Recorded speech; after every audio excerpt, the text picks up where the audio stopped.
Hello friends, welcome to my channel. ऐसे ही कहानी सबसे पहले सुनने के लिए पीके नॉवल स्टोरी चैनल को सब्सक्राइब करना ना भूले। रात के अंधेरे में काले बादल जोर जोर अपने बरसने का पैगाम दे रहे थे। वही एक सुनसान पुराने बस स्टैंड पर एक लड़की घबराई चारों तरफ नजरें घुमाकर देख रही थी। उसे अपने आसपास गुजरने वाली हवा से भी डर लग रहा था। अपने कंधे पर टंगे बैग को कसकर पकड़ते हुए खुद से बोली, कार्तिका, यहाँ रुकने से कुछ नहीं होगा, तू निकल यहाँ से। अपने कदम उस बस स्टैंड से बाहर निकालकर वह तेज कदमों से अपने घर की तरफ का रास्ता तय करने लगी। रास्ते में चलते हुए उसका दिल बेहिसाब धक रहा था। ठंडी हवाओं के साथ भी उसके माथे से पसीना बह रहा था। अचानक उसे लगा जैसे कोई उसके पीछे है। उसके कदम अपने आप रुक गए, चारों तरफ नजरें फिराते हुए जब उसे कुछ नहीं दिखा तो अपने कदमों की रफ्तार बढ़ाते हुए अपने बैग पर उसकी पकड़ कस गई। ऐसा लग रहा था जैसे कुछ था उस बैग में बहुत कीमती, शायद उसकी जान से भी ज्यादा। पता नहीं क्यों पर उसे लग रहा था जैसे बहुत सारे लोग उसका पीछा कर रहे हो। डर के मारे उसने अब पीछे देखने तक की हिम्मत नहीं की। कुछ कदम चलने के बाद उसका डर सच साबित हुआ। उसके सामने एक काली वैन आकर रुकी जिसमें से कुछ आदमी बाहर निकले और कार्तिका की तरफ इशारा कर उसकी तरफ बने लगे। कार्तिका की जान हल्क में आ गई। अपने डर को काबू करते हुए वह सड़क की दूसरी तरफ भागने लगी। इतना डर होने के बाद भी उसने अपने पास पड़ा हुआ बैग नहीं छोड़ा। जितना तेज हो सकता था वह भाग रही थी, जैसे यह उसकी जिंदगी की आखिरी दौड़ हो जिसमें हारना उसे बर्दाश्त नहीं था। पर शायद उसका जीना किसी और को रास नहीं था। पैरों में कुछ फंसने से वह गिर पड़ी। डर के एक भयानक भंवर ने उसे घेर लिया। उसने अपने पैरों को देखा तो एक रस्सी जिसके शीरे पर पत्थर बंधे थे वो उसके पैरों से उलझी थी। कार्तिका अपने पैर छुड़ाकर भागी। कुछ कदम चलते ही वह बच ना सकी और चार आदमियों ने उसे पकड़ लिया। बाकी सब भी वहां पहुंच गए। एक आदमी आगे आकर कसकर एक थप्पड़ उसे मारते हुए गुस्से से बोला, साली, जब तुझे मरना ही है तो हमें इतना परेशान करने की क्या जरूरत है। एक आदमी कार्तिका के दोनों हाथों को पीछे से पकड़ते हुए बोला, साली की जान नहीं लेते हैं, जिंदगी भर डरावने चेहरे के साथ जीने के लिए छोड़ देते। कार्तिका का दिल बुरी तरह डर रहा था। वह तो इन लोगों को जानती भी नहीं थी। वह कांपते हुए बोली, का कौन हो तुम सब, क्यों आए हो मेरे पीछे। मैं वो नहीं हूं जिसे तुम समझ रहे हो। एक आदमी उसे जबड़े से पकड़ दांत पीसते हुए बोला, तू जो भी है मुझे तो बस तुझे ही मारना है। सुपारी मिली है, 2 लाख मिले हैं तुझ जैसी लड़की को मारने के लिए। कार्तिका हैरानी से बोली, 2 लाख? इतने रुपए तो उसने कभी देखा भी नहीं थे। लेकिन उसे मरवा कौन सकता है। हिम्मत कर वह बोली, मुझे जाने दो, मैं तुम्हें 3 लाख रुपए दूंगी। उसे महसूस हुआ उस पर कसी पकड़ ढीली पड़ रही है। सामने खड़ा आदमी भी सोच में पड़ गया। कार्तिका की मैनिपुलेटिंग स्किल्स काफी अच्छी थी। किसी का चेहरा देखकर उसके बारे में सब बताना जैसे उसके खून में था। सामने खड़ा आदमी अपने आदमियों को इशारा कर बोला, तू मेरा ईमान खरीदने की सोच रही है। तेरे पास खाने की रोटी नहीं है, तू कहां से 3 लाख रुपए देगी मुझे। सुनो रे, इसे कसकर पकाओ, ये तू एसिड लेकर आ। कार्तिका का दिल डर से कांप गया। अपने शब्दों का जादू चलाते हुए उसने देखा कि उस आदमी के अलावा आसपास खड़े लोगों को उस पर भरोसा हो रहा है। वह विश्वास से बोली, अगर मैं इतनी ही गरीब होती तो कौन ही मुझ भिखारी को मरवाने के लिए तुम्हें 2 लाख देगा। इतना तो मुंबई की गलियों में भटकते गुंडे 20,000 में आराम से मुझे मार सकते हैं। उस आदमी ने जब देखा कि उसके साथी इस लड़की की बातों पर गौर कर रहे हैं तो वह गुस्से से बोला, इस लड़की की मत सुनो, ये तुम्हें भटका रही है। दूसरा आदमी बोला, जब 2 के बदले 3 मिल रहे हैं तो गलत ही क्या है। सबका ध्यान दूसरी तरफ देख कार्तिका ने उन्हें धक्का दिया और वहां से भागी। लो सालों और पड़ो पैसों के पीछे, पकड़ उसे अब, अगर वह जिंदा बची तो वो हमें मरवा देंगे। वह आदमी गुस्से में कार्तिका के पीछे भागते हुए बोला। कार्तिका अपनी जान लगाकर भाग रही थी। वह इतनी तेज थी कि उसे आगे का रास्ता भी साफ से नहीं दिख रहा था। इतने में वह किसी से टकराकर नीचे गिर गई। उसने सर उठाकर देखा तो सामने उन्हीं में से एक आदमी खड़ा था। बिना देर किए उसने कार्तिका के चेहरे पर अपने हाथों में पकड़ी एसिड की बोतल छलका दी। कार्तिका को सोचने समझने का मौका ही नहीं मिला। वह अपनी जगह से हट पाती तब तक उसके चेहरे पर एसिड गिर चुका था। तभी एक जोरदार बिजली के साथ हल्की हल्की बारिश शुरू हो गई, जैसे आसमान भी उसकी मदद करना चाहता हो। पीछे से बाकी बचे लोग भी आ गए। पीछे से एक आदमी ने एक और एसिड की बोलत कार्तिका के शरीर पर डाल दी। कार्तिका की चीख निकल गई। कार्तिका की यह सारी हरकतें पास में काली महंगी चमचमाती गाड़ी में बैठे कुछ लोग देख रहे थे। यही है वोडर आज दिख रहा है, इसकी आंखों में एक तेज तीखी आवाज ने पूछा। गाड़ी में बैठी इस औरत की आंखें बाघ सी तेज थी। पूरी ब्रांडेड चीजों से लदी वह औरत गुस्से से बोली, खत्म कर दो उसे। पर मैम, उस औरत की आंखें देखकर वह आदमी आगे कुछ ना कह सका और चुपचाप हाँ में गर्दन हिला दी। उस औरत के कानों में कार्तिका की आवाज किसी कांटे की तरह चुभ रही थी, जिसे वह जल्द से जल्द बंद करना चाहती थी। उसकी चलती धकनों से उसे घुटन हो रही थी। दर्द से तड़पती कार्तिका को एक आदमी ने उसके बालों से पकड़ लिया। उसमें से एक आदमी ने छुरा उसके पेट में घोंप दिया। कार्तिका की दर्दनाक चीज ने जैसे सो रहे पूरे शहर को उठा दे। उसकी चीखों में इतना दर्द था जितना शायद ही किसी ने सुना हो। उस गाड़ी में बैठी औरत ने एक सुकून की सांस ली। उसका चेहरा पहचाना नहीं जाना चाहिए, उसने कहा, और वह कार वहां से निकल गई, पीछे छोड़कर गई वह लड़की को जो बिना किसी कसूर के इतनी दर्दनाक मौत से सामना कर रही थी। उसके सामने खड़े आदमी में से एक मोटा गोरा आदमी अपने घुटनों पर बैठ तेजाब से जल रहे उसके चेहरे को देखते हुए बोला, भाई यार तूने इसे क्यों मारा, पहले थोड़े मजे तो लेने देता। एक आदमी उसके सर पर मारते हुए बोला, कमीने चल यहां से पुलिस आती ही होगी। कहकर उसने बची तेजाब की बोतल भी बिना किसी रहम के कार्तिका के जमीन पर बिलखते शरीर पर डाल दी। बारिश के साथ कार्तिका की चीख गहरी होती गई। उसे लग रहा था जैसे उसका शरीर गल रहा हो। वह कुछ सोच भी नहीं पा रही थी, बस उसकी चीखों से वह पूरी जगह खौफ खा रही थी। धीरे धीरे उसकी वह दर्दनाक चीखें उसके शरीर के गलते हिस्सों की तरह गायब हो गई। उसी वक्त देश के किसी कोने में एक लड़की लाल जोड़े में हद से ज्यादा खूबसूरत शराब की बोतल होठों से लगाते हुए तेजी से कार ड्राइव कर रही थी। तभी उसे खुद से कुछ आगे एक काली परछाई थी, जिसका चेहरा देखकर कार में बैठी लड़की के पसीने छूटने लगे। वह इतना डर गई थी कि उसे ध्यान ही नहीं रहा उसके हाथ स्टीयरिंग पर है। जैसे जैसे कार उस साए के करीब जा रही थी, कार में बैठी खूबसूरत लड़की का चेहरा काला पड़ रहा था। उसके दिमाग ने सिर्फ कुछ शब्द कहे जो उसके होठों से बाहर निकले, वो जिंदा है। माथे से बहते पसीने के साथ उसकी कार हाईवे के पुल की बाउंड्री को तोड़ते हुए नीचे बह रही नदी में गिर गई। उस बड़े से पुल से गिरते हुए उसकी आंखें उस साए पर टिकी थी, जिसकी चमकती लाल आंखें उसे बिना किसी भाव के देख रही थी। चटू नहीं, मुझे जाने दो, मुझे जाने दो, मैंने कुछ नहीं किया, मुझे जाने दो। चिल्लाते हुए एक खूबसूरत लड़की बिस्तर पर उठ बैठी। सुर्ख लाल जोड़े में उसका खूबसूरत पतला शरीर किसी नाजुक गुड़िया की तरह लग रहा था। वह सच में काफी खूबसूरत थी। उसके चिल्लाने से एक मिडिल एज्ड औरत सोने के गहनों से सजी चेहरे पर परेशानी लिए अंदर आई। कोको कोको बेटा, सब ठीक है, आराम से, कितनी बार कहा है, जो बीता है उसे भूल जाओ, इतना ज्यादा सोचोगी तो तुम्हें ही प्रॉब्लम होगी, उस औरत ने प्यार से उसके सर को सहलाते हुए कहा। कोको की आंखों से लगातार आंसू बह रहे थे। वह लगातार अपने चेहरे को छू रही थी। एक अनकहा दर्द उसके चेहरे पर साफ झलक रहा था, जिसे शब्दों में बता पाना शायद मुमकिन नहीं था। मृणाली दीदी, मुहूर्त का समय हो गया है, अधीर मंडप में कार्तिका का इंतजार कर रहा है, कहते हुए एक औरत तेज कदमों से कमरे में आई। बिस्तर पर बैठी लड़की को इस तरह देखकर वह भी परेशान हो गई। दीदी, इसे क्या हुआ? मुद्रिता फिर से वही, इसे शादी के लिए सजा रही थी, पर अचानक ही ये जोर जोर से रोने लगी और बेहोश हो गई। तुम जाओ, मेहमानों को संभालो, वरना कहीं संपूर्ण हमें ही मेहमान की तरह यहाँ से रफा दफा ना कर दें, हम इन्हें संभालते हैं। मृणाली हमें सर हिलाते हुए सिसकती कार्तिका को छोड़कर वहां से बाहर चली गई। मुद्रिता अपनी फूल सी बेटी के सामने बैठी थी। 2 साल से उनकी बेटी की हालत ऐसी ही थी, जिसे किसी भी डॉक्टर ने ठीक होने से मना कर दिया था। अपनी नम आंखों को साफ कर वह उसके पास जाकर बैठते हुए बोली, कोको बेटा, यहाँ देखिए। लेकिन कोको तो जैसे सुन ही नहीं पा रही हो। वह लगातार अपना चेहरा छुपाकर अपने आंसुओं से भीगे चेहरे से बड़बड़ा रही थी। मां, मुझे जाने दो, मुझे, मैंने कुछ नहीं किया। मुद्रिता की लाख कोशिश करने पर भी कार्तिका का ध्यान उनकी तरफ नहीं गया। वह उसे कंधे से पकड़ झकझोरते हुए जोर से बोली, होश में आओ कार्तिका, यह सब सच है, वहां आपका दुल्हा मंडप में आपका इंतजार कर रहा है।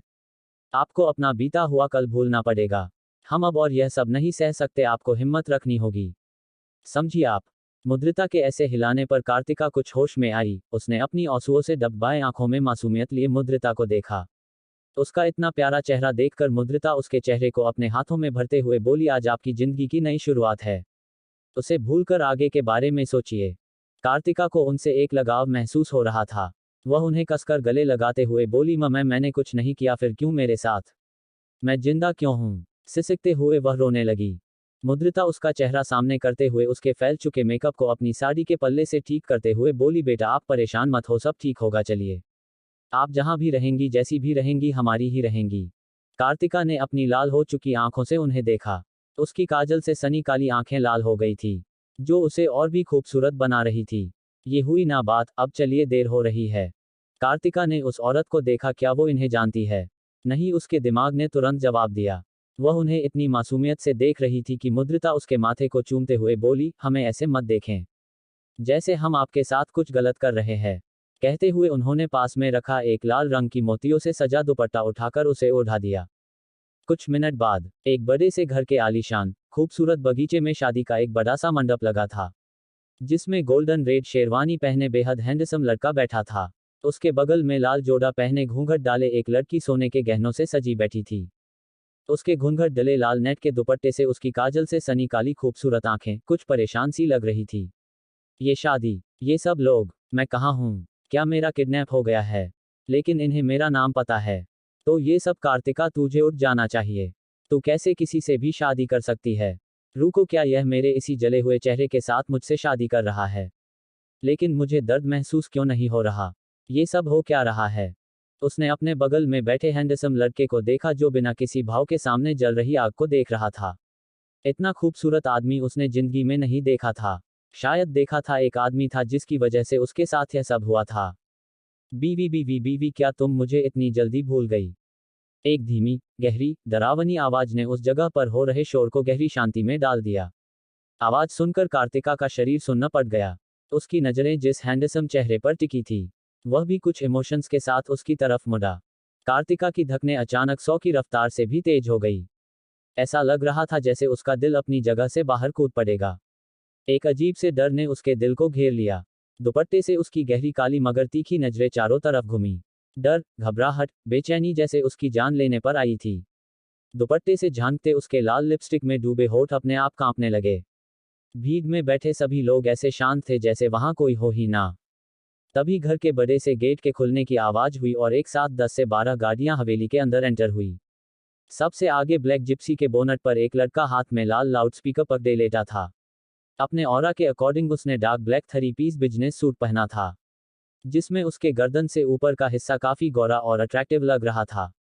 चेहरे पर ब्लैक मास्क के साथ उसकी हरी गहरी आंखें, जिनमें इस वक्त चिंगारी की तरह हल्का गुस्सा था, जो धीरे धीरे आग की लपटों की तरफ अपना साम्राज्य स्थापित कर रहा था। उसके आसपास एक अजीब सा डरावना ऑरा तैर रहा था, जिसे वहां आया हर शख्स महसूस कर रहा था। सब अपने आप रास्ते से हटकर उसकी तीखी नजरों को रास्ता दे रहे थे, जो कार्तिका की तरफ बढ़ रही थी। कार्तिका अपनी जगह पर जमी अपने डर को महसूस कर अंदर ही अंदर मर रही थी। अचानक उसकी काली आंखें उस लड़के की हरी शातिर आंखों से जा टकराए। ऐसा लगा जैसे उसके दिल ने उसके शरीर को खून देना बंद कर दिया हो। एक साथ कई सारी तस्वीरें कार्तिका की आंखों के सामने आई। एक अप्सरा सी बेहद खूबसूरत लड़की एक पहाड़ी पर खड़ी इन्हीं हरी आंखों से बातें कर रही थी। देखते ही देखते वह लड़का कैसी पहाड़ी से गिर गया। ऐसे कई सारी तस्वीरें। कार्तिका ने आंखें बड़ी कर उस लड़के की तरफ देखा। उसका वह चेहरा काफी ज्यादा अट्रैक्टिव था, ऐसा जैसे भगवान ने खुद उसे तरासा हो। इतना खूबसूरत और शायद शब्द नहीं थे उस डरावने कामदेव की व्याख्या करने के लिए। अस्मित कार्तिका के होठ डर से सिकुड़ गए थे। वह लड़का बोनट से एक मिस्टीरियस स्माइल के साथ जमीन पर कूदा। अपने कपड़े झाड़ते हुए उसने अपनी कमर से गन निकाली और पलक झपकते ही कार्तिका पर गोली चला दी। कार्तिका का दिल धक से रह गया।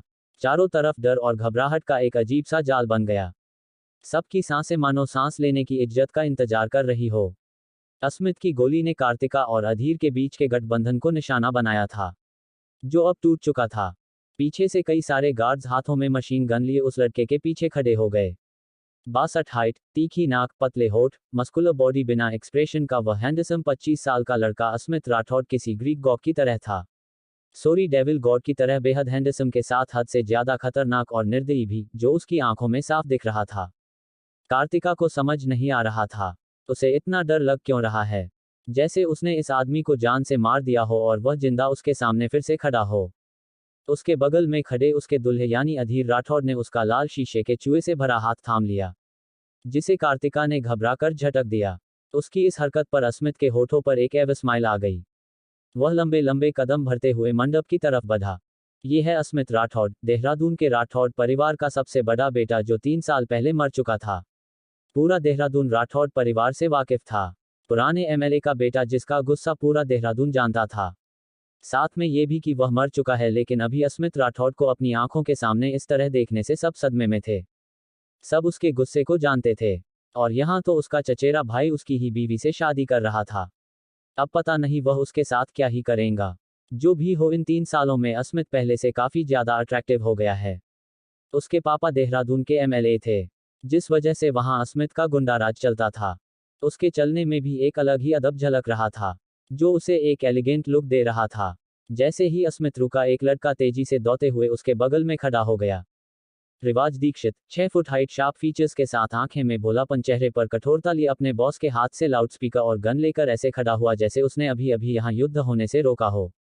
उसका बॉस बिना नजरें इधर उधर घुमाए सीधा मंडप में जाकर कार्तिका के बिल्कुल सामने खड़ा हो गया। कार्तिका की काली गहरी आंखें डर से घिरी हुई थी, होठ डर से कांप रहे थे। उसका ऐसा रिएक्शन देखकर अस्मित के होठों पर एक फीकी मुस्कान छा गई। तुम्हारी हिम्मत कैसे हुई मुझे भूलने की? मेरे रहते तुमने किसी और से शादी करने के बारे में सोचा भी कैसे? अस्मित बिना किसी भाव के एक एक शब्द चबाते हुए बोला। कार्तिका ने डर से अपने कदम पीछे ले लिए। उसके शब्द उसके होठों से टकराकर कहीं गायब हो रहे थे। वह बहुत कुछ बोलना चाहती थी, पर बोल ना सकी। उसका शरीर बुरी तरह कांप रहा था। अस्मित, एक कांपती आवाज ने सबका ध्यान खींचा। अस्मित बिना मुड़े बोला, बुआ हम बाद में बात करते हैं, पहले अपनी बीवी जी से कुछ सवाल कर लूं। उसकी बात पर मृणाली अपनी आंखें साफ करते हुए बोली, न नहीं असी, इसमें कोको की गलती नहीं है। वह तो हम ही थे जो इन्हें शादी के लिए यहाँ तक। कहते कहते मृणाली ने अपना सर झुका लिया। वह कैसे अपने असी की बीवी की शादी करा सकती थी? उनकी बात सुनकर अस्मित के कान खड़े हो गए। उसने अपनी आंखें छोटी कर कार्तिका को देखा। कार्तिका 58 हाइट के साथ अस्मित की चिन तक पहुंच रही थी। अस्मित ने कार्तिका को कमर से पकड़ अपने करीब कर लिया। तुम्हारी कमर तो और पतली हो गई है, ऐसा क्या किया तुमने? कार्तिका की आंखें अपने आप उठ गई। ये आदमी कहना क्या चाहता है? वो किसी और के साथ सोई है। अस्मित की ठंडी पलती अंगुलियों ने धीरे कार्तिका की गौरी चिन को सहलाते हुए एक अंगुली से उसका चेहरा ऊपर किया। उसकी आंखें आर्या को बहुत ज्यादा डरा रही थी। अस्मित ने झुककर उसके लाल होठों को अपने होठों में भर लिया। कार्तिका की आंखों के साथ साथ उसका दिल भी बाहर निकलने के लिए बेचैन हो गया। उसकी पकड़ उसके लहंगे पर कस गई। उसका शरीर कांपने लगा। ऐसा लगा जैसे डर से वह मर ही जाएगी। चथरी। अचानक अस्मित के इस तरह से सबके सामने कार्तिका को किस करने से वहां ना जाने कितनी लड़कियों, औरतों का दिल टुकड़ों में टूट गया था। अस्मित सच में कई दिलों पर राज करता था। देहरादून का सबसे खतरनाक फेमस गैंग लीडर, जिसकी लाइफ में कार्तिका आई थी। साफ था, एक पढ़ी लिखी लड़की किसी गुंडे से शादी नहीं करेगी। और आज अस्मित किसी पढ़े लिखे हायर एजुकेटेड फॉर्मल इंसान की तरह लग रहा था। वही कार्तिका इतना डर चुकी थी कि उसकी आंखें झपकना तक भूल चुकी थी। उसे भरोसा नहीं हो रहा था। उसका पति, जिसे उसने खुद अपने इन्हीं हाथों से मार दिया था, वह उसके सामने जिंदा खड़ा था। 1 मिनट मार दिया था उसने। ये ख्याल कार्तिका के दिमाग में खुद ब खुद आ गए। अस्मित की हरी शार्प आंखें किसी जहर की तरह उसके जहन में उतरकर उसकी जान निकाल रही थी। अस्मित के होठ कार्तिका के होठों से अलग हुए। अपने कोट की बाजू से उसके होठों को पोंछते हुए अस्मित अपने जादुई आवाज में बोला, सॉरी बीवी, मेरी गलती है। फिर उसके करीब जाकर जानलेवा आवाज में बोला, तुमसे तो मैं बाद में निपटूंगा। उसके शब्द किसी तेजाब में डूबे तीर की तरह थे, जो जरा सा छूते ही उसके पूरे शरीर को जला रहे थे। उसके कांपते शरीर को अस्मित ने भी महसूस किया। डरो और डरो, मुझे मारा था ना तुमने? अब इसी भूत के साथ कैसे और कितना जिंदा रहती हो मैं भी देखता हूं। वही सामने खड़े अधीर को भरोसा नहीं हो रहा था। उसके सामने अस्मित खड़ा था। वह कार्तिका को अपनी तरफ करने के लिए आगे बढ़ा तो अस्मित ने कार्तिका की सॉफ्ट, पतली कमर को अपने बाहों में लेते हुए उसे अपने शरीर से बिल्कुल इंटीमेट पोजीशन में सटा लिया। कार्तिका किसी बिना जान की गुड़िया की तरह अस्मित की बाहों में झूल रही थी। वह ना ही अपने सामने खड़े इस राक्षस से दूर जा सकती थी। पास आना तो मरने के बराबर था। छोटे, क्या तुम्हें मैं दिखाई नहीं दे रहा? आज तक तुमने मेरी बीवी का इतना ख्याल रखा है, उसके लिए थैंक्स, लेकिन अब I am here for her. तुम्हें अपनी माँ समान भाभी को अपनी माँ की तरह देखना चाहिए, ना कि जिस तरह तुम देख रहे हो। अस्मित की तेज नजरें किसी को भी डराने के लिए काफी थी। अधीर डर तो रहा था, पर फिर हिम्मत करते हुए बोला, मैं कैसे मान लूं तुम मेरे भाई अस्मित राठौड़ ही हो? अस्मित ने अपने बाहों में डर से कांपती कार्तिका की तरफ इशारा करते हुए बोला, मुझे तुम्हें प्रूफ करने की जरूरत नहीं है। चले बीवी। पास में खड़ी मुद्रिका नम आंखों से अपने बेटे को देख रही थी, जिसने उनकी तरफ आंख उठाकर भी नहीं देखा था। 3 साल बाद अपनी आंखों के सामने उसे देख रही थी। उनके बगल में खड़ी मृणाली मंडप के सामने गई। अस्मित कार्तिका को पकड़ नीचे आया। असी तुम? अस्मित ने अपनी वही पुरानी वाली स्माइल मृणाली को दी। इतने सालों बाद वही डिंपल स्माइल देखकर मृणाली की आंखें भर आई। वह अपने असी के गले लग रोने लगी। अस्मित ने हाथ उठाकर उनकी पीठ पर रखा। पास में खड़ा रिवाज हैरानी से अस्मित का ये प्यारा, हम्बल रूप देख रहा था। उसने पहली बार अस्मित के चेहरे पर इतने सुकून के भाव देखे थे। मतलब साफ था, मृणाली उसके लिए बहुत मैटर करती थी। बुआ कैसी हैं? मिस तो बहुत किया होगा मुझे। मृणाली बस रोते हुए उसके गले लगी रही। कुछ देर बाद वह अपने आंसू पोंछते हुए पीछे हुई और अस्मित के चेहरे पर हाथ फिराते हुए बोली, असी तुम इतने दिनों से यहाँ क्या क्या हुआ पता है? तुम चलो अंदर चलकर बात करते हैं। कहते हुए उन्होंने उसका हाथ पकड़ा। अस्मित आगे नहीं बढ़ा। बुआ मैं यहाँ नहीं रहूंगा। उसकी कोल्ड आवाज काफी बोल्ड और किसी को भी चुप करा देने वाली थी। मृणाली ने उसे देखा। मैं यहाँ नहीं रह सकता बुआ, ये मेरा घर नहीं है। आप जानती तो है सब, कल ही ठीक होकर सीधा यहाँ आया हूँ। इसलिए नहीं कि फिर से कोमा में चला जाऊं। असी तुम कहना क्या चाहते हो? यही कि मैं अपने घर जा रहा हूं अपनी बीवी को लेकर। रिवाज ने उसे एक ब्लैक कार्ड दिया जिसके ऊपर अस्मित का पर्सनल नंबर के साथ एड्रेस भी था। बुआ यहाँ मेरा छोटा सा घर है, उम्मीद है आप आएंगी, कहकर उसने मृणाली को फिर से गले लगाया और कार्तिका को कमर से पकड़ वहां से चला गया। बाकी सब हैरानी से अस्मित को देख रहे थे। साइड में खड़ी मुद्रिता अपने बेटे की बेरुखी से वाकिफ थी। वजह वह जानती थी, इसलिए रोते हुए घर के अंदर भाग गई। वही अधीर तो शौक के मारे बस अस्मित को देख रहा था। उसका बड़ा भाई जिंदा कैसे हो सकता था? उसने खुद अपने हाथों से उसके सीने में चाकू घोंपा था। फिर और इतनी महंगी गाड़ी, कपड़े कहाँ से? इसकी औकात तो दूसरों से जबरदस्ती छीनकर खाने की है, जैसे उसने कार्तिका को उससे छीना था। और आज फिर से वही हो रहा था। गुस्से में उसकी मुठ्ठियां कस गई। वही कार तक पहुंचते पहुंचते कार्तिका को सब धुंधला दिखाई देने लगा था। उसके दिमाग में अस्मित की वो डरावनी आंखें घूम रही थी। उसे कुछ कुछ समझ आ रहा था, पर उसने आज से पहले इस लड़के को कभी नहीं देखा था, और ना ही इस जगह को। कार्तिका बेहोश हो गई। उसका सर अस्मित की तरफ झुक गया, जिसने उसकी कमर गुस्से में कसकर पकड़ी थी। कार्तिका के बेहोश होने पर उसे ज्यादा कोई फर्क नहीं पड़ा। कार की बैक सीट पर कार्तिका को बैठाकर वह खुद भी बैठ गया और उसकी गाड़ियों का काफिला वहां से निकल गया। कुछ घंटे बाद कार्तिका बेहोश थी, लेकिन उसे अपने शरीर में हो रहा बेहिसाब दर्द महसूस हो रहा था। ऐसा लग रहा था जैसे कोई उसे दो पत्थर के बीच रखकर पीस रहा हो। सबकॉन्शियसली उसकी आंखों से आंसू बहने लगे। दर्द इतना ज्यादा था कि वह फिर से बेहोश हो गई। अगली सुबह कार्तिका का चेहरा बेहद खूबसूरत था। कहीं भी ना जले का निशान ना कुछ और था, तो बस आंसुओं की लकीरों के साथ दर्द में कसी उसकी आंखें, जिनमें धीरे धीरे हलचल होने लगी। आहे ये इतना दर्द क्या हो रहा है मुझे? मेरी कमर। आंखें बंद किए हुए ही वह बोली। उसका सुंदर चेहरा, तीखी नाक, लाल होठ, इस दर्द में भी वह भला की खूबसूरत लग रही थी। उसके दिमाग में अब तक की हुई सारी बातें घूमी, जिनमें कुछ धुंधली यादें एक खूबसूरत आदमी की थी, जो हाथ में वाइन का ग्लास हिलाते हुए उससे बोल रहा था, शादी के दूसरे दिन मारा ना तुमने मुझे, तो हमारी सुहागरात तो कैंसल हो गई थी। तुम्हें बुरा तो बहुत लगा होगा। चलो कोई बात नहीं, तुम्हारी ख्वाहिश मैं अभी पूरी कर देता हूँ। जल्दी से दूसरी इमेज चेंज हुई, जिसमें एक बला की खूबसूरत लाल बनारसी साड़ी में लिपटी लड़की एक बहुत ही खूबसूरत पहाड़ी पर खड़ी नीचे देख रही थी, जहां वही हरी, मासूम, आंसुओं में डबडबाए आंखें लाचारी से उस लड़की को देख रही थी। असी बेबी सॉरी बट तुम्हारा जिंदा रहना मेरे लिए ठीक नहीं है, कहकर वह वहां से चली गई। उसके पीछे एक लड़का वहां आया। उसका चेहरा देखकर कार्तिका की बंद आंखें और कस गई। वो अधीर था, जिसने अपने हाथों में चाकू पकड़ी थी। अपने पंजों पर बैठ वह उन मासूम आंखों का मजाक उड़ाने लगा, और अगले ही पल वह चाकू उस मासूमियत को चीरते हुए उसके साथ खाई में गिर गया। कार्तिका अचानक उठ गई। उसका चेहरा पसीने में डूबा हुआ था। लंबी लंबी सांसें लेते हुए वह खुद से बोली, ये सब मुझे क्यों दिख रहा है? और मैं तो कहते हुए उसने चारों तरफ देखा। वह एक अंधेरे कमरे में जमीन पर ठंडे सीमेंट पर पड़ी थी। उसके कपड़े जगह जगह से फटे हुए थे। उस पूरे कमरे में सिर्फ एक रोशनदान थी, जिससे रोशनी अंदर आ रही थी। कार्तिका किसी तरह सरकते हुए दीवार से टिककर बैठ गई। उसने देखा वहां दरवाजा तक नहीं है। अचानक उसकी नजर अपने पतले नाजुक हाथों पर पड़ी। ये मैं तो जल गई थी पूरी। फिर मेरे हाथ इतने खूबसूरत, मेरा रंग भी इतना गोरा कैसे है? उसने तुरंत अपना चेहरा छुआ। सॉफ्ट। दर्द तो उसे दूर दूर तक नहीं हो रहा था। कार्तिका का दिमाग खराब हो गया। एक तो पहले ही उसके शरीर में इतना दर्द हो रहा था। 1 मिनट दर्द। उसने खुद को देखा। अपनी हालत देखकर कार्तिका डर गई। उसे कुछ कुछ याद आ रहा था। क्या उस लड़के ने उसके साथ चफोर? कार्तिका जान चुकी थी उसके साथ क्या हुआ है। अपने घुटनों को गले लगाए वह रोने लगी। उसे अभी भी अस्मित के हाथ अपने शरीर पर महसूस हो रहे थे, जो उसे बहुत ही गंदा महसूस करा रहे थे। एक जोरदार चीख के साथ उसने अपना हाथ जमीन पर मारा, जिससे उसके हाथ से खून निकलने लगा। उस अंधेरे कमरे के ऊपर एक बहुत बड़ा आलीशान विला, जिसमें ब्लैक शीशे के साथ व्हाइट और ब्लू पेंट किया गया था।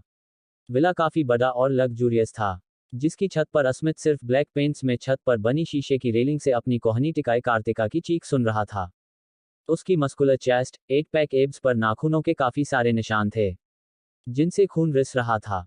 हाथ में पकड़े वाइन ग्लास से वाइन का सिप लेते हुए वह बिना किसी भाव के दूर तक लगे हुए खूबसूरत पैडों को देख रहा था। यू डिजर्व दिस, तुम्हारे बाप ने मेरे पापा को मारा फिर भी तुमसे प्यार किया, खुद की जान से ज्यादा, पर तुम भी अपने बाप की तरह निकली। मुझे मारने की कोशिश, मेरे छोटे को भी अपने साथ मिला लिया। कितना मानता था वह मुझे, सब तुम्हारी वजह से खराब हो गया। तुम्हारी जिंदगी जहन्नुम ना बना दी तो मेरा नाम भी स्मिथ राठौड़ नहीं। कहते हुए उसने ग्लास की वाइन पूरी अपने मुंह में भर ली। उसकी आंखें हल्की नमी थी, जो इन 3 सालों में पहली बार उसकी आंखों में आई थी और शायद आखिरी बार आई है। अब से दुनिया देहरादून में भटके लफंगे को नहीं, दिल्ली पर राज करते स्मिथ राठौड़ को देखने वाली थी, जो पूरी दुनिया अपने नाम करने वाला था। 1 महीने बाद कार्तिका के कानों में पानी गिरने की आवाज पड़ी, जिससे उसकी नींद खुली। उसने जल्दी से उठकर एक कोने में बने दरवाजे को खोला। वहां एक छोटा सा वॉशरूम था, जिंक में पानी आ रहा था। ये देखकर कार्तिका ने जल्दी से अपने बाएं हाथ से पानी पिया। उसके दाएं हाथ में एक इलेक्ट्रिक बेंड था, जो खुद से 12 सेंटीमीटर की दूरी पर पानी को डिटेक्ट कर उसे कट देने लगता था। कार्तिका ने अपने हाथ में पानी लिया, जिसमें उसके चेहरे की परछाई बन रही थी, जिसे वह पता नहीं कितने दिनों से देख रही थी। अब तक वह समझ चुकी थी कि उसका चेहरा बदल चुका है, पर कैसे, ये वो नहीं जानती थी। फिलहाल तो उसे यहां से बाहर निकलना था। उसने कपड़ों के नाम पर अपने भारी भरकम लहंगे को फाड़कर बस खुद को ढकने नाम के कपड़े पहने थे, जिसमें वह किसी के सामने जा सके। उसके उल्टे हाथों पर बह रहा खून जम चुका था, चेहरे पर धूल लगी थी। वहां से बाहर आकर वह एक दीवार के सामने खड़ी हो गई, जिस पर कई सारी लाइनें बनी थी। उसने अपने झुमके से एक और लाइन वहां पर खींची, और एक बॉक्सर की पोजीशन में खड़ी होकर उस दीवार पर उछल उछल कर पंच मारने लगी। ये लाइन उसके दिन थे, जो उसने उस रोशनी की मदद से बनाए थे, जो उस रोशनदान से आती थी। जब से वह इस कमरे में आई थी, तब से यही थी। ना ही स्मिथ कभी दोबारा उसके सामने आया, और ना ही उसे यहां किसी और के होने का एहसास हुआ। कार्तिका ने किसी तरह खुद को जिंदा रखा था, क्योंकि उसे अभी बहुत कुछ करना था। वह जिंदा थी, यह बात सबसे ज्यादा मायने रखती थी। उसे ढूंढना था उसे, जिसने उसे बिना किसी गलती के इतनी बड़ी सजा दी थी। उसका चेहरा, वह दर्द जो उसने उन चंद मिनटों में सहा था। और अब ये सब जो था, उसे जानना था कि क्या इस शरीर की मालकिन उसके शरीर में गई होगी। लेकिन उसका शरीर बहुत बुरी हालत में था। उसे ये भी पता नहीं था कि वह है कहाँ। पंच मारते हुए अचानक उसके सर में दर्द की एक लहर दौड़ पड़ी, जिसके साथ उसके हाथ दीवार पर चलना रुक गए। उसे दिख रहा था एक लड़की, जो कार्तिका मिश्रा थी, जिसका चेहरा उसके पास है। लाल साड़ी में लिपटी कार्तिका किसी लाल परी सी खूबसूरत थी। बड़ी बड़ी आंखें, हल्के बड़े लाल होठ, जिन पर एक दिलकश मुस्कान थी।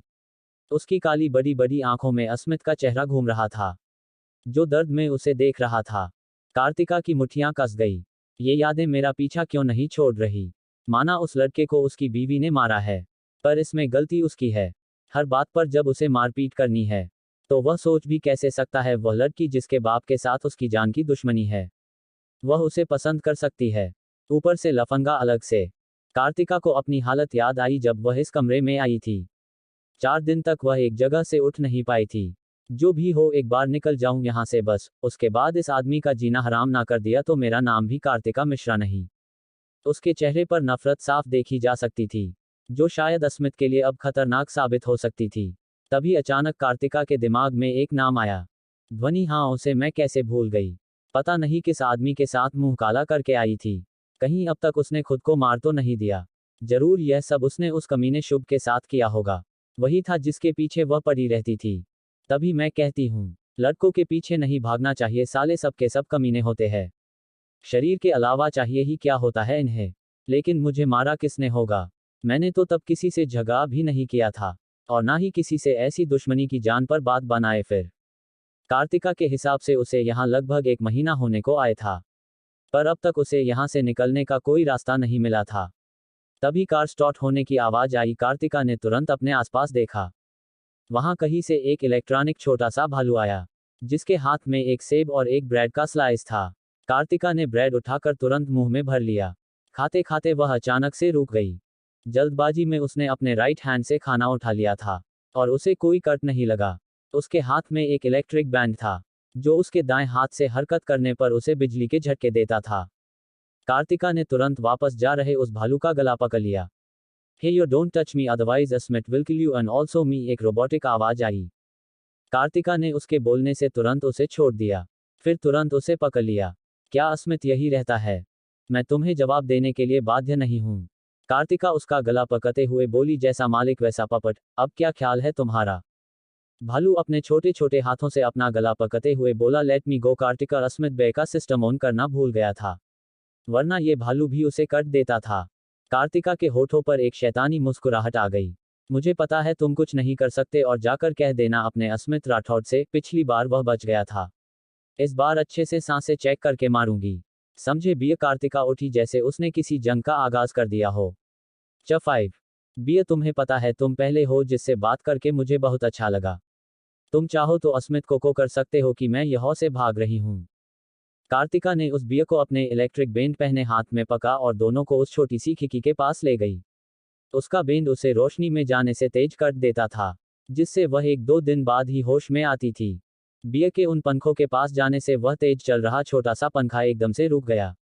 कार्तिका की खुशी का ठिकाना नहीं रहा। आई लव यू बे, जिंदा बची तो तुम्हें लेने जरूर आऊंगी, कहते हुए उसने पंखे को छुआ। बिय, क्या तुम्हारे पास कुछ होगा इसे खोलने के लिए? मैं तुम्हें जवाब देने के लिए बाध्य नहीं हूं। अब तुम्हें अपने ये तीखे कान पसंद नहीं है तो मैं क्या कर सकती हूँ? कार्तिका ने उसके कानों की मदद से उस पंखे से जुड़े किल खोले। उसके साथ इस कुछ समय में इतना कुछ हुआ था, उसे अभी भी विश्वास नहीं हो रहा था कि वो यहां से बाहर निकलने वाली है। कांपते हाथों से कार्तिका उस जगह से किसी तरह बाहर निकलने लगी। जैसे उसकी आंखों पर रोशनी पड़ रही, कार्तिका को बहुत ज्यादा खुशी महसूस हो रही थी। आखिरकार वह उस अंधेरी कोठरी से बाहर निकली। जैसी ही उसके नंगे पैर हरी ठंडी घास में पड़े, सुकून से वह जमीन में गिर गई। चारों तरफ देखते हुए उसे बहुत खुशी हो रही थी। अचानक उसकी नजरें अपनी बाईं तरफ गई। हैरानी से कार्तिका के चेहरे पर डर के साथ कई सारे भाव आ गए। इतना बड़ा घर है, ये है क्या? कहीं मैं होटल में तो नहीं हूं? जहां तक मुझे समझ आया है, अस्मित राठौड़ देहरादून के इससे पहले वाले मंत्री का बेटा है। उसके पास इतना पैसा कहां से? तभी उसे बिय की आवाज आई जो हंस रहा था। कार्तिका ने हैरान होकर उसे देखा। क्या रोबोट हंसते भी है? तभी उसे ख्याल आया कि उसे यहां से निकलने चाहिए, अभी रात भी होने वाली थी। कार्तिका ने जमीन पर पड़े बिय को उठाया और वहां से बाहर जाने का रास्ता ढूंढने लगी। कोको, जल्दी कर, कहीं वह राक्षस फिर से आ गया तो तू गई। ये भालू, चल बता कहां से जाना है? मैं तुम्हें जवाब देने के लिए बाध्य। कार्तिका उसका गला मरोड़ने लगी तो वो दोबारा बोला, घर के राइट साइड का गेट छोटा है जो मेरे लिए बना है, मेरे साथ तुम वहां से निकल सकती हो। That's like my boy. Kartika उल्टे पांव दूसरी तरफ भागी। उसे अभी सिर्फ इस जगह से बाहर निकलन था। वो सफेद नीले रंग से बना शीशे का घर काफी बड़ा था, इसलिए कार्तिका को उस जगह पर पहुंचने में टाइम लग रहा था। जैसे जैसे उसे वहां एक छोटा सा होल दिख रहा था, वह खुद को हिम्मत देने हुए और बस थोड़ा और कहते हुए भाग रही थी। वह उस जगह पर बैठी, उसे लगा ये जगह उसके शरीर के हिसाब से छोटी है। वह परेशान हो गई। उसके हाथ में लगे बेंच से बीप की साउंड आ रही थी। डर के मारे उसके पूरा शरीर पसीने में डूब गया। उसने आसपास देखा तो वह एक पत्थर था। कार्तिका दौड़कर उसके पास गई। उसके हाथ कांप रहे थे। उसने अपने हाथ को कंक्रीट से बनी जमीन पर रखा और दूसरे हाथ से पत्थर उठाकर उस पर दे मारा। उसके कान सुन्न पड़ गए।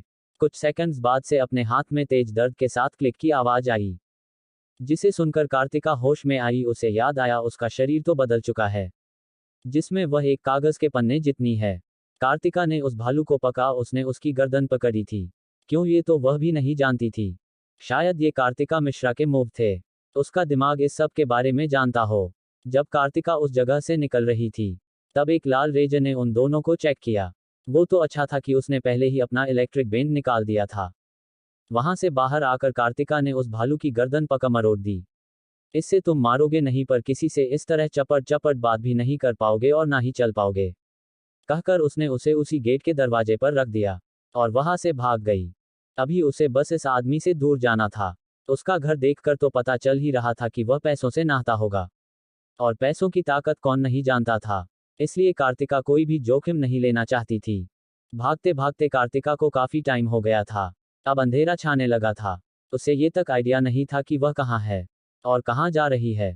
इतने में उसकी आंखों पर एक तेज रोशनी पड़ी, जिससे उसके कदम वहीं रुक गए और सांसें अस्मित के डर से रुक गई। वह कार तेजी से उसकी तरफ बढ़ी। इससे पहले कार्तिका कुछ कर पाती, वह बेहोश होकर जमीन पर गिर पड़ी। उसकी बंद होती आंखों ने देखा कि कार से एक लड़की दौड़ती हुई उसके पास आ रही थी। ये देखकर कार्तिका ने एक लंबी सांस ली और बेहोश हो गई। रात के 10 बजे अस्मित की ब्लैक कार गार्डन से होते हुए विला के दरवाजे पर रुकी। अस्मित अपने सूट को हाथ में लिए बाहर निकला। हर बार तरह वह काफी हैंडसम लग रहा था। उसके चेहरे से उस थकान साफ दिख रही थी। घर के बड़े से होम में आते ही अस्मित ने अपने इलेक्ट्रॉनिक बियर को बुलाया। ऐसे ही कुछ मिनट्स बाद भी जब बेर नहीं आया तो अस्मित के शर्ट के बटन खोलती अंगुलियां रुक गई। How could I do this कहते हुए अस्मित भागा। उसे याद आया था कि कार्तिका ने the best engineering college top किया था और ऐसे में वो बीए के सेफ्टी सिस्टम ऑन करना भूल गया था। जब वह उस कमरे पहुंचा तो उसकी आवाज पर लाइट्स ऑन हो गई। कमरे से अजीब सी स्मेल आ रही थी। दीवार पर उन लाइन के साथ खून के निशानों पर अस्मित की आंखें रुकी। उसकी नजरें कठोर हो गई। मुठ्ठियां कसते हुए उसके दिल में कुछ अजीब सी हलचल हुई। पूरे कमरे की हालत हद से ज्यादा बुरी थी। उसने जब रोशनदान खुला देखा तो वह उल्टे पैर वहां से भागा। कार्तिका और किसी रास्ते से बाहर नहीं जा सकती सिवाय बीए के रास्ते थे। अस्मित ने वहां की दीवार पर हाथ रखा तो एक ग्रीन लाइट ने उसके हाथ को स्कैन किया, फिर उसकी आंखों को और दरवाजा खुल गया। वहां बीए को बेहोश देखकर अस्मित के गुस्से के ठिकाना नहीं रहा। मैं तुम्हें दुनिया के किसी भी कोने से ढूंढ लूंगा, खुद से वादा करते हुए अस्मित अपना फोन निकालते हुए वापस अंदर चला गया। 6 एक छोटे से अपार्टमेंट में जिसमें चारों तरफ पेड़ पौधे लगे थे। शायद उस घर के मालिक को नेचर से बहुत प्यार था। ऐसा लग रहा था जैसे घर नहीं गार्डन हो, जहां अब लाउड म्यूजिक के साथ खाने की खुशबू फैलने लगी। एक लड़की की तीखी आवाज किचन से आई जो शायद गाना गा रही थी।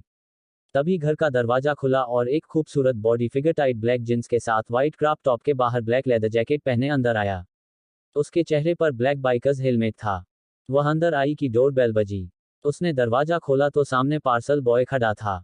उसने एक बड़ा सा एनवलप उसकी तरफ बढ़ा दिया, साइन लेकर वहां से चला गया। उसने अपना हेलमेट उतारा तो वह कार्तिका थी। अपनी काली गहरी आंखों के साथ उसने उस एनवलप को खोला। ये हॉस्पिटल रिपोर्ट थी जिसमें लिखे शब्द देखकर कार्तिका की आंखें गुस्से से लाल हो गई। वृद्धा वृद्धा कहाँ हो? ये सब क्या है? किचन से डरते हुए एक छोटा सा सर बाहर निकला। कोको, मैंने तुझे बचाया है और तू मुझसे इस तरह कहते कहते उसकी नजर कार्तिका के हाथ में पकड़ी रिपोर्टर्स पर पड़ी। वह जल्दी से किचन से बाहर निकली।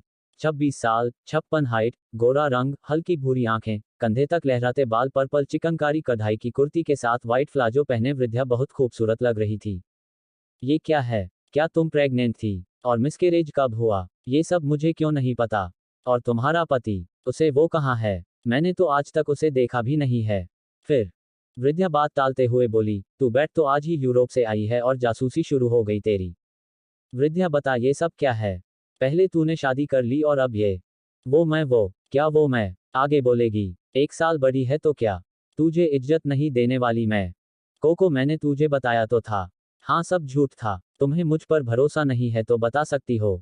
इसमें बुरा मानने वाली कोई बात नहीं है। लेकिन एक बात कहूंगी, तुम्हारे पति को तो मैं ढूंढकर बहुत मारने वाली हूँ। कार्तिका वहां से जाने लगी तो वृद्धा उसके सामने हाथ फैलाकर खड़ी हो गई। अरे यार, मैं बता रही हूँ, तू बैठ तो कहकर दोनों रखे सोफे पर बैठ गई। वो दरअसल गलती मेरी थी। 1 साल पहले मैं अपने दोस्तों के साथ पब गई थी और वहां किसी ने तुम्हें ड्रग्स दे दिया और तुम किसी अमीर लड़के के साथ सो गई। बाद में जब उसकी फैमिली को पता चला तो उन्होंने तुम दोनों की शादी करवाई दी और वो लड़का अब तुम्हें पसंद नहीं करता। ये मत कहना, मैं ये घिसी पिटी लाइन 1000 बार सुन चुकी हूँ। इसका कन्क्लूजन लास्ट में हमेशा अलग ही निकलता है। वृद्धा मुंह बनाकर बोली, मैं ऐसा कुछ नहीं कहने वाली। मेरी शादी एक चाइल्ड मैरिज है। बचपन में ही हमारी शादी का कॉन्ट्रैक्ट बन गया था। मेरा आर्यन फैमिली के अलावा कोई नहीं था। अश्वथ आर्यन को बचाते बचाते मेरे पापा की जान चली गई तो एहसान उतारने के लिए उन्होंने मेरी जिम्मेदारी अपना ली। 2 साल पहले मेरी शादी हो गई। लड़के का नाम रिवाज के अलावा मुझे कुछ नहीं पता था। 1 साल साथ रहते रहते मुझे उससे इश्क वाला लव हो गया और हमारे बीच वह सब हुआ जो एक पति पत्नी के बीच होता है। बगैरत सुबह पता चला वह बच्चा नशे में था और मैं भी, ऊपर से उसकी जानलेवा चाची जिसे मैं जरा सी भी पसंद नहीं थी। तो उसने मेरे नाम पर आज तक बहुत सारे कांड किए थे, कंपनी में और भी बहुत जगह। बस सब खराब हो गया और होता गया। कुछ दिन बाद मुझे पता चला आई एम प्रेग्नेंट तो इसे भी उन्होंने झूठा साबित कर दिया।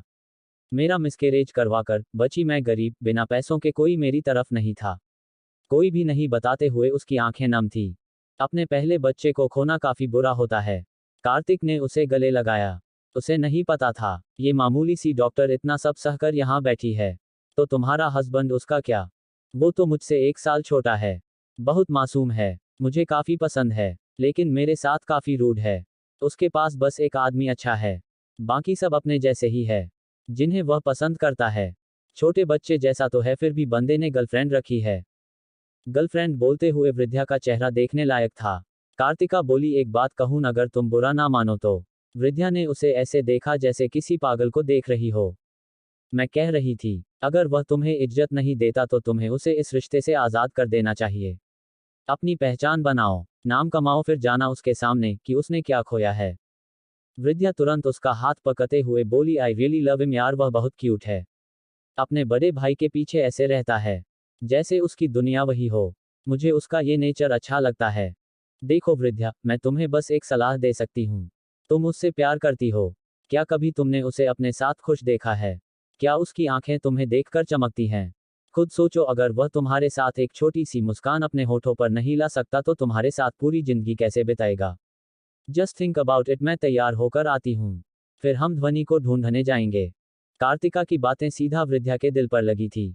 रिवाज के साथ उसने ढेर साल बिताए थे, पर कभी भी उसकी वजह से वह खुश नहीं था। उल्टा उसके आते ही उसके होठों की मुस्कान गायब हो जाती थी। अपनी आंखें साफ करते हुए परंपरा उठी। वह 2 कदम चली ही थी कि डोरबेल बजी। अपनी आंखें साफ करते हुए उसने दरवाजा खोला और सामने खड़े इंसान को देखकर कुछ पल वह अपनी जगह पर खड़ी रही, फिर तुरंत दरवाजा बंद कर दिया। वृद्धा, कंट्रोल, ये सिर्फ तेरा वहम है। वो यहाँ आ ही नहीं सकता था। और तू अब डिवोर्स लेगी, कार्तिका की तरह स्ट्रोंग बनेगी। वह सोच में गुम थी कि डोरबेल दोबारा बजी। इस बार वृद्धा ने गुस्से में दरवाजा खोला। क्या है? क्यों बार बार परेशान कर रहे हो? निकलो यहाँ से। सामने रिवाज दीक्षित खड़ा था। अनामी दोबारा दरवाजा बंद करने वाली थी कि रिवाज ने अपने हाथ से उसे रोक दिया। तुम भूल रही हो, आज बोर्ड ऑफ डायरेक्टर्स की मीटिंग है, जहां तुम्हें आना है। रिवाज की आवाज इस वक्त काफी अलग रही थी। उसका नेचर सच में वृद्धा के सामने पूरा बदला हुआ था। वृद्धा ने उसकी बातें सुनी। कार्तिका ठीक ही कह रही थी। जब ये मेरी तरफ देखने भर से गुस्सा हो जाता है तो मुझे भी ये नहीं चाहिए। मेरा बेबी खोया है। मैंने परंपरा वापस कमरे में आते हुए बोली, मैं आर्यन कॉरपोरेशन पहुंच जाऊंगी, तुम जा सकते हो। रिवाज की आंखें छोटी हो गई। हमेशा की तरह उसकी प्यारी शक्ल वृद्धा को देखकर पिचक गई, जिसे देखकर वृद्धा के अंदर कुछ टूटने सा लगा था। उसे कार्तिका की बातें याद आ रही थी। वह मानना नहीं चाहती थी, पर करें क्या? हमें अभी निकलना है, कहकर रिवाज अंदर आकर सोफे पर बैठकर फोन चलाने लगा, जिसका साफ मतलब था वृद्धा को वो तैयार होने को बोल रहा था। वृद्धा फटाफट अपने कमरे की तरफ चली गई। मुड़ते ही उसकी आंखों से आंसू की एक लकीर खींच गई। शायद उसने फैसला ले लिया था। वही कार्तिका अपने कमरे की बालकनी में आकर कॉफी पीने लगी। वह वृद्धा से ये सब कहना नहीं चाहती थी, लेकिन प्यार में दर्द और जान के अलावा कुछ नहीं मिलता, जैसे अस्मित को मिला था। अस्मित कार्तिका के होठों से अचानक निकला। उसकी आंखें फटी की फटी कॉफी गले में अटक गई। खांसते हुए उसने जमीन पर बैठकर दोबारा वहां देखा जहां कुछ देर पहले उसने उस आदमी को देखा था। वृद्धा का घर ना ही ज्यादा बुरी हालत में था, ना ही ज्यादा अमीर, फिर यहाँ अस्मित राठौड़ आ कैसे सकता है? इन कुछ दिनों में उसने अस्मित के बारे में जितना हो सकता था उतना पता किया था, और जितना पता किया था उतना काफी था अस्मित से डरने के लिए। इस बिल्डिंग के वेटिंग कॉटेज में ब्लैक आउटफिट में अस्मित कहर ढा रहा था। आसपास से गुजरती लड़कियां, लड़के उसे मुड़ मुड़ कर देख रहे थे। उसके आसपास बहुत सारे गार्ड्स होने से कोई भी उसके पास नहीं जा रहा था। कार्तिका को फिर से घबराहट होने लगी। शायद ये फीलिंग्स कार्तिका के शरीर की थी, जिसे अस्मित से बेहद डर लगता था। उसने लोहे की रेलिंग के बीच से अस्मित को देखा। अस्मित सच में अब पहले से काफी हैंडसम हो गया था। उसकी मासूम आंखें जिनमें अब सिर्फ गुस्सा था, दुनिया जहान का गुस्सा। तभी अचानक अस्मित की आंखें उसकी आंखों से टकराई। कार्तिका डरकर पीछे गिर गई। उसकी सांसें तेज थी। 7 का कहीं इसने मुझे देख तो नहीं लिया? अगर देखा होगा तो? नहीं नहीं नहीं, इसे बिल्कुल भी देर नहीं लगेगी मुझे यहाँ से उठवाने में। कार्तिका, कुछ कर नहीं तो तेरी मौत पक्की है। तभी दरवाजा खुला और कार्तिका को हार्ट अटैक आते आते वृद्धा की आवाज सुनकर रुक गया। कार्तिका, कार्तिका। वृद्धा उसके सामने बैठते हुए उसका माथा छूते हुए बोली, कोको क्या हुआ तुझे? इतना पसीना क्यों आ रहा है? और तेरा चेहरा इतना लाल क्यों है? पानी, कार्तिका मुश्किल से बोली। हाँ हाँ हाँ, पानी। रुक। वृद्धा ने उसे पानी पिलाया। अब ठीक है? उसकी पीठ सहलाते हुए अनामी बोली। कार्तिका ने हाँ में सर हिलाया। परंपरा ने उसे बेड पर बैठाया। वो रिवाज आया है, मुझे कंपनी जाना है तो। कार्तिका ने उसे ऊपर से नीचे तक देखा, फिर नाक सिकोड़ते हुए बोली, ऐसे? वृद्धा ने खुद को देखा। उसने ब्लैक जीन्स के साथ येलो टॉप के साथ बाल पोनी टेल में बांधे थे। अच्छे कपड़े तो पहने हैं। कार्तिका ने उसकी चेन वाली टॉप का चेन बेशर्मी से खोल दिया। एआई क्या क्या कर रही है। ऐसे कपड़े लड़कों को इम्प्रेस नहीं करते, थोड़ा अदाएं दिखाओ। कमर कसो इस तरह गुंडी डॉक्टर सिर्फ गुंडों को पसंद आती है। कार्तिका उसे घूरते हुए बोली। मुझे कुछ नहीं करना, अब मैंने डिसाइड कर लिया है, मैं डिवोर्स लूंगी। वृद्धा वापस चेन बंद करते हुए बोली। उसे एहसास तो करवाकर जाओ उसने क्या खोया है। कार्तिका की बात पर वृद्धा सोच में पड़ गई। कार्तिका ने अलमारी से कुछ कपड़े निकालकर उसकी तरफ फेंके, जिन्हें लेकर वृद्धा मुंह बिगाड़ते हुए अंदर चली गई। वेटिंग कॉटेज में बैठा अस्मित आंखें छोटी किए लगातार सामने वाले अपार्टमेंट को देख रहा था। उसने वो आंखें देखी थी। एक डेविल स्माइल के साथ अस्मित ने अपने बॉडीगार्ड की तरफ देखा, जिसने हाँ में सर हिला दिया। रूम में रिवाज को अब गुस्सा आने लगा था। उसे ये लड़की बिल्कुल पसंद नहीं थी, खासकर तब जब वह उसे जानबूझकर परेशान करती थी। व्हाट द हेल, पूरे 20 मिनट से बैठा हूं, लेकिन अब तक इसका कोई अता पता नहीं है। वृद्धा, अगर तुम 2 मिनट में बाहर नहीं आई तो आर्यन इंडस्ट्रीज तक पैदल आना। मेरा घर साउंड प्रूफ नहीं है जो तुम इतना चिल्ला रहे हो। वृद्धा की आवाज पर रिवाज पलटा। वृद्धा बिना रुके दरवाजे की तरफ जाते हुए बोली, अब देर नहीं हो रही तुम्हें।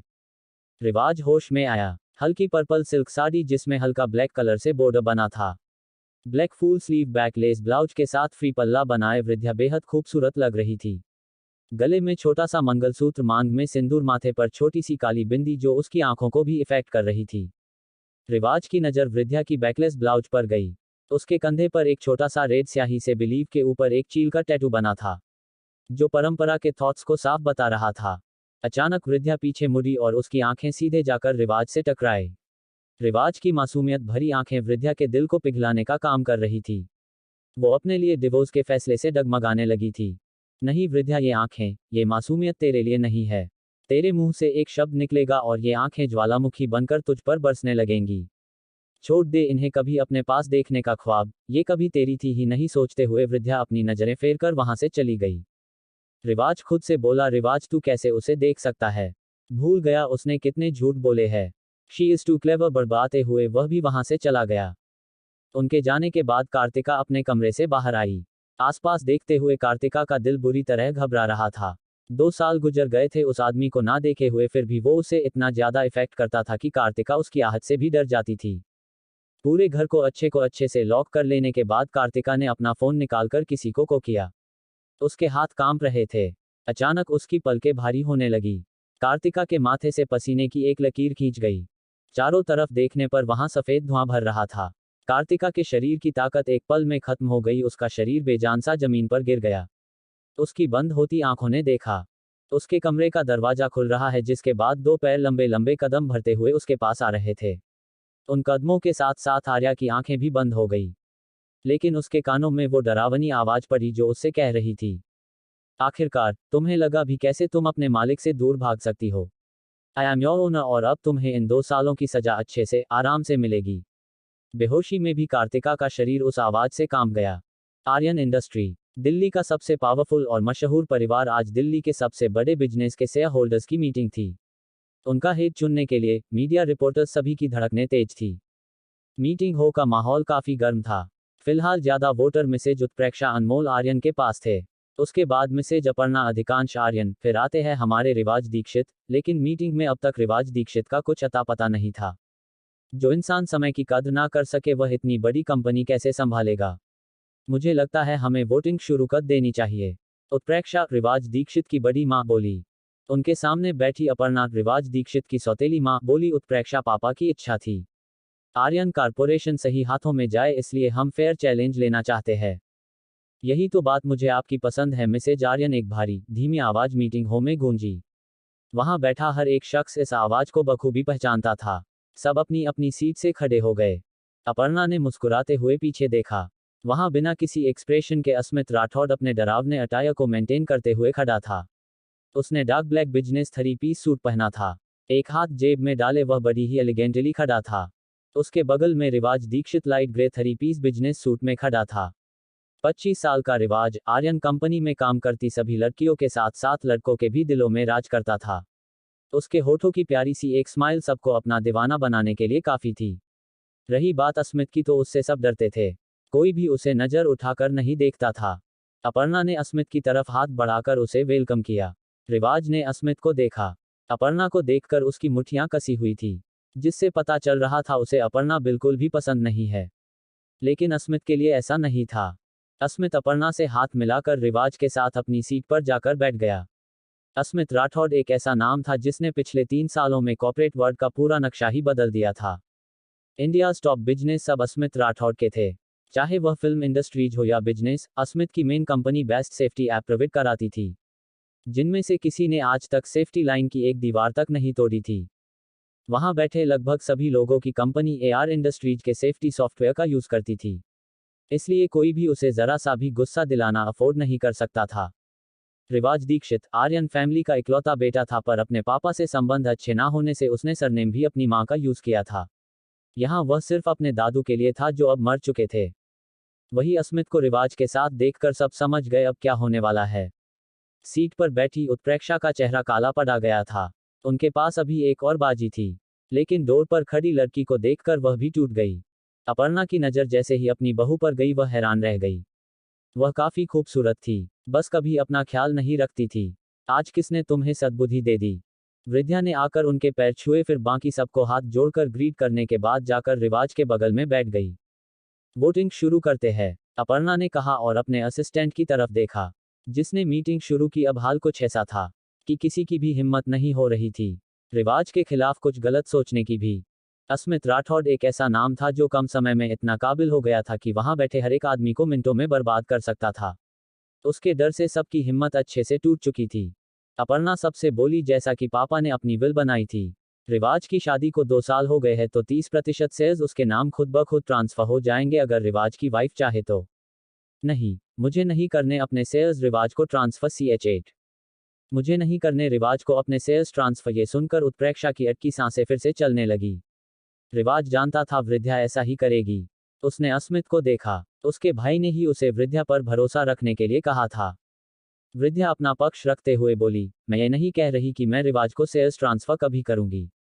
मैं चाहती हूँ पहले रिवाज इस कंपनी को समझे, अपने काम को और पर्सनल लाइफ को दूर रखे, जैसे कुछ लोग नहीं कर पाते हैं और ऑफिस में भी अपनी निजी प्रॉब्लम लेकर बैठ जाते हैं। मैंने देखा है रिवाज एक अच्छा बिजनेसमैन बन सकता है। मिस्टर राठौड़ का भाई है, कुछ तो गुण होंगे ही। वृद्धा ने आखिरी लाइन मजाकिया अंदाज में बोली। सो मैंने कहा कि आने वाले 3 महीनों में आर्यन कारपोरेशन की हर साल की सबसे बड़ी डील आने वाली है, और जैसा कि 2 सालों से वो डील कपूर फैमिली ले जा रही है, मैं चाहती हूँ रिवाज उसे फिर से आर्यन कारपोरेशन के नाम करें। अगर ऐसा होता है तो मेरे शेयर्स रिवाज के होंगे, और नहीं होता है तो शेयर्स मेरे ही रहेंगे। वृद्धा की बात से अस्मित सेटिस्फाइड लग रहा था। उसे उम्मीद नहीं थी, लेकिन परंपरा सही थी। अर्पणा ने ठीक है कहा, तो बाकी सब भी होश में आए। रिवाज एक फीकी हंसी के साथ खुद से बोला, सब दिखावा है। इन्हें क्या लगता है मुझे नहीं पता, ये मुझे कितना नापसंद करती है, इसलिए तो मिस्टर अधिकांश भी इन्हें अपनी जगह कंपनी संभालने के लिए भेज खुद पता नहीं कहाँ है। Do not think much, Asmit बोला। उसकी आवाज पर रिवाज ने मुंह बनाकर उसे देखा। फिर सामने आर्यन कारपोरेशन की बड़ी सी बिल्डिंग के गेट पर मीडिया की भीड़ लगी थी।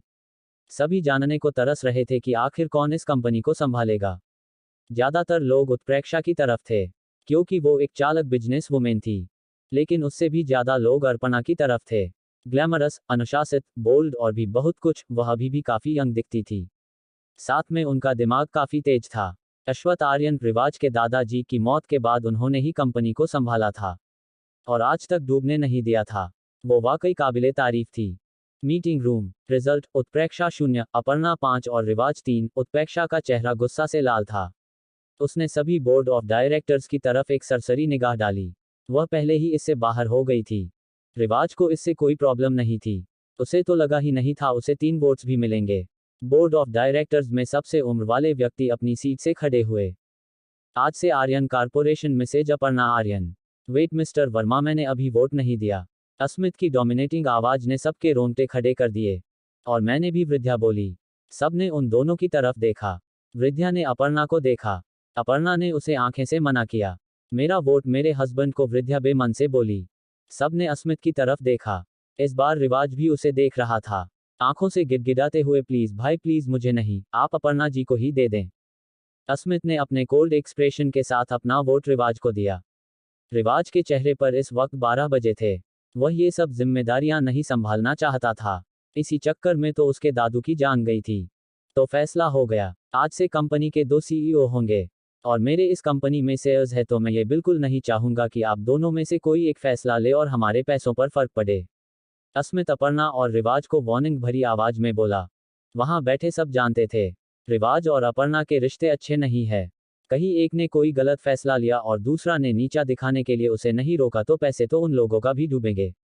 अपर्णा और रिवाज ने हाँ में सर हिला दिया। एंड वन मोर थिंग, मेरे भाई की बीवी के बारे में कोई पब्लिक नहीं करेगा, जैसे आज तक नहीं किया। अस्मित की आवाज के साथ वहां पिन ड्रॉप साइलेंस छा गया। परंपरा की सेफ्ट के लिए ये जरूरी था। सब इसे समझते भी थे और अस्मित से डरते भी थे। सब सर झुकाए अस्मित की बात सुन रहे थे, जैसे कंपनी का चेयरमैन वही हो।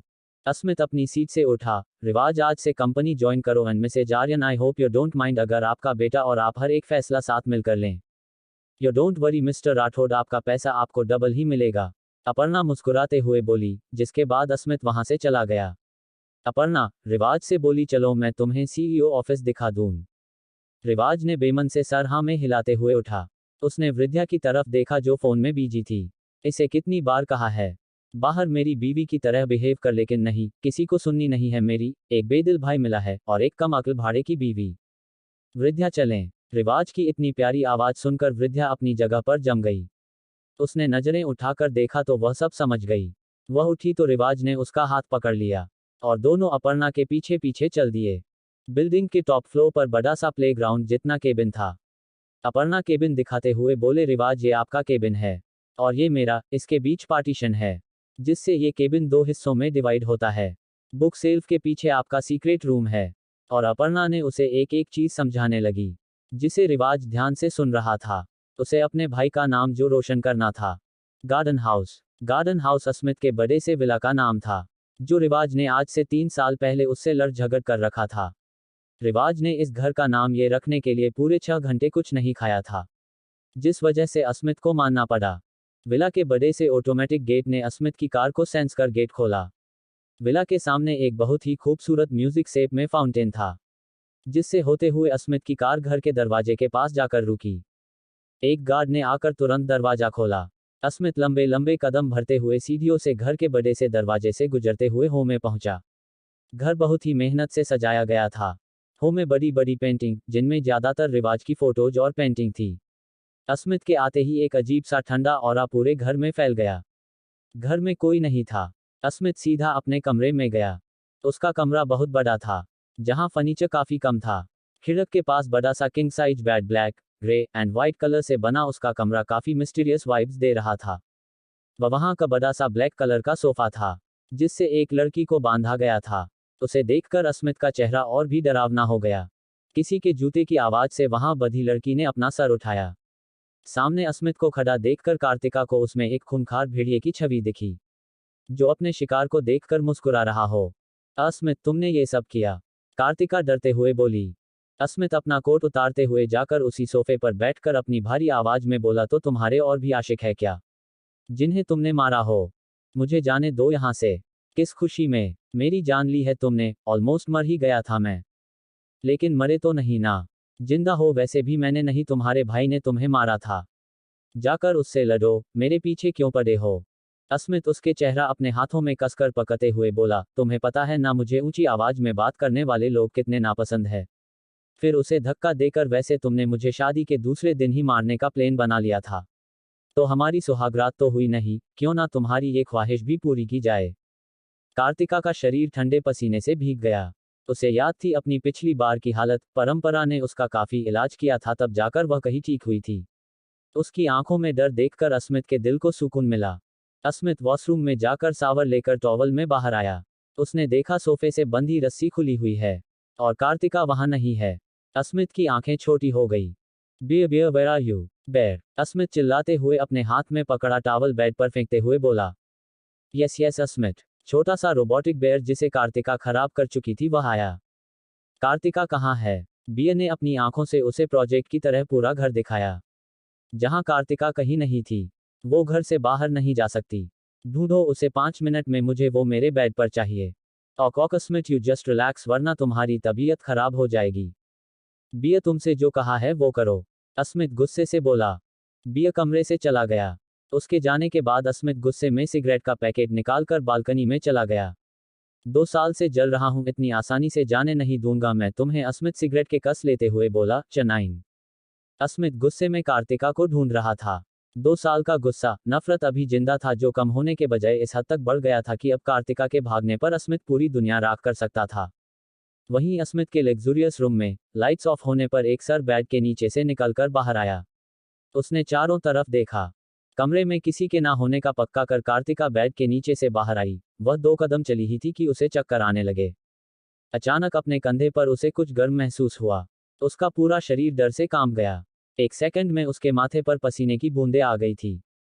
ऐसा लग रहा था जैसे उसके पीछे साक्षात यमराज खड़ा हो, जिसकी गर्म सांसें उसके कंधे पर पड़ रही थी। उसकी सांसें भी इतनी गर्म थी कि किसी लोहे को पिला दें। कैसा लगा? कुछ देर मेरे बिना रहकर, अस्मित की डरावनी आवाज ने कार्तिका को अंदर तक ड्राइव दिया। अस्मित मां, मेरी बात सुनो, जो तुम समझ रहे हो वह मैं नहीं हूं। कार्तिका के कांपते होठ बुदबुदाए। क्या बीवी, अपने पति को खुश करना तुम्हारा पहला धर्म नहीं है? देहरादून से आई हो, वहां तो पति को परमेश्वर मानना अच्छे से सिखाते हैं। बी रेडी, आज हमारी सेकंड्स फर्स्ट नाइट है।